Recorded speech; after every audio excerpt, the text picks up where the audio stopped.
আমরা উপরে উঠে পড়েছি এবং চারিদিকের পরিবেশটা দেখতেছি। লেক আছে মূলত এখানে চারিদিকে, মানে পার্কের চারিদিকে অনেক লেক থাকার কারণে এই পার্কের নাম হয়েছে লেক ভিউ পার্ক।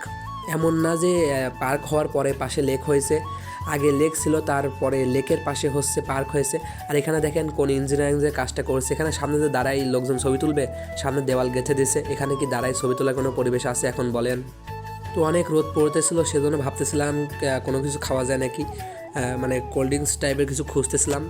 পার্কের নাম হচ্ছে লেক ভিউ পার্ক, লেক না দেখলে হবে, সেজন্য আমরা লেকের মাঝখানে একটা ছোটো রাস্তা রয়েছে, এই রাস্তার ভিতরে চলে এসেছি চারিদিকে লেকের পরিবেশটা দেখার জন্য।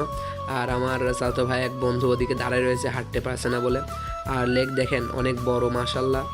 তো লেক দেখার পরে আমরা এদিকে চলে এসেছি, সবাই বলে একটা স্পিড কিনে নিলাম। ভাই অনেক রোদ পড়েছে ভাই, ঠান্ডা কিছু না খাইলে হবে।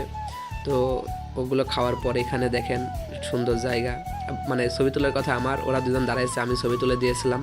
এখানে সেই বিখ্যাত জিনিসটা দেখতে পেলাম যে ঘুরে এলাম আকাশ লেক ভিউ পার্ক, ওই কাছের একটা জিনিস পাওয়া যায় না ওইটা পরে ভেবে রাখলাম যে ওটা কিনবো পরে আসার সময় আর কি।